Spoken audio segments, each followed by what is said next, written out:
Yo, what's going on, guys? It's Super, and welcome back to another Battlefield video. And honestly, this isn't really all about Battlefield 6, which is kind of weird, to be honest, because that game is literally making me crazy. For the last couple of weekends, there has been no beta to play, and we had it for 2 weekends in a row, and after the first weekend, when we didn't have it, it felt sort of weird not being able to play it. Sort of had like an itch that couldn't be scratched, right? And it just trying to play other games to, scratch the itch, so to speak. Just none of them that I played really did that for me. And it's just showed me how much I am really wanting to play Battlefield 6 on its release. Also, I feel like a lot of other people are sort of realizing this and it's settling in the fact that we sort of miss playing Battlefield 6, despite the fact that it was only a beta we got to play, but the enjoyment that came from it was immense. For me, I've sort of been playing Battlefield 4, and I tried 2042 again, now that they've updated it, which we'll get to more in this video. But like I said before, none of these games are really sort of giving me the feel that Battlefield 6 did. And it's just making me want to play it so much more, but we just can't. We have to wait for it. And honestly, for those of you that are also feeling this way, I would say play Battlefield 3 or Battlefield 4 like I have, but it still doesn't live up to the expectation of the shiny new toy, which is Battlefield 6. With that being said, on August 18th, DICE and EA released a new patch for Battlefield 2042. So naturally, I decided, well, let's give it a shot. What's Battlefield 2042 like in 2025? And to my expectations, it was exactly how I remember it. Despite the fact that I only played the game for maybe a couple months when it first came out, and maybe here and there once in a while when there was a new update. But this new update, which is the Road to Battlefield 6, which sort of gives everyone a few free things by playing the game, didn't really change much for me.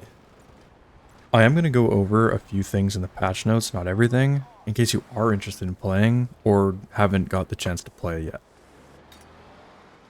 First things first, they're adding in a new map, well, kind of a new map.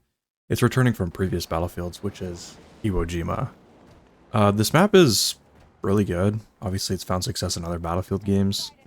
And it kind of gives me this Paramo vibe from PUBG, if you've ever played that. But, to be honest, it's not that special. I mean, it's cool that they brought it back for 2042, but again, it's a map we've seen over and over again. In addition, they've also added 2 more weapons, which was the F2000, or I think they call it the KFS 2000, and the Lynx. Also shout out to PUBG again, which popularized the gun. Again, I never really even tried these 2 new weapons, because all of the things you unlock from this new update are from a free battle pass, which I didn't really want to put in the time to unlock all this stuff. To be honest, I'm not even quite sure how hard it is to get all the levels in the battle pass, but to me, and I'm sure a lot of people feel this way, didn't really feel like putting the effort in.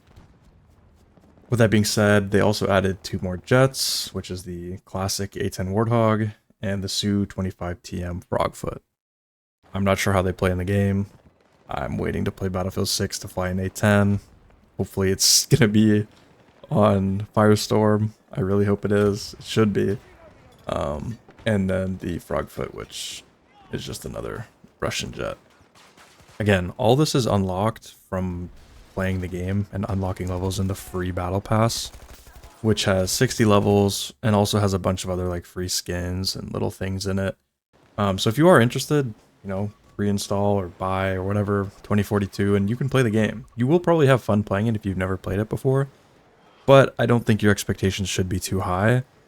And I feel like for newer players it might be because they've probably only ever played the Battlefield 6 beta.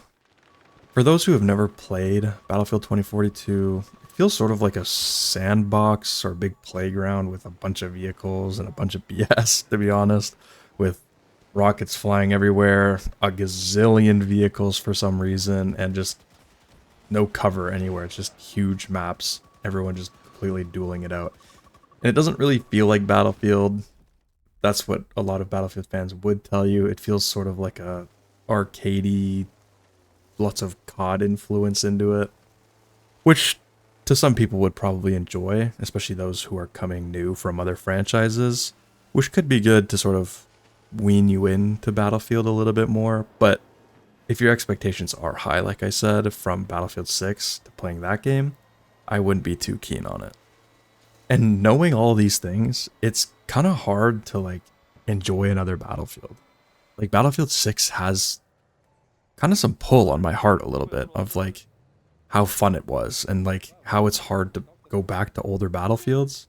Like I feel like they really hit the mark with the beta and what we're expecting for when the game comes out. So pretty much with that, they didn't really say much more about what they're adding to 2042. It's sort of just a final few months update saying thanks for playing and hopefully you guys play Battlefield 6, which is what they used to do in older games, and it's nice to see them bringing it back.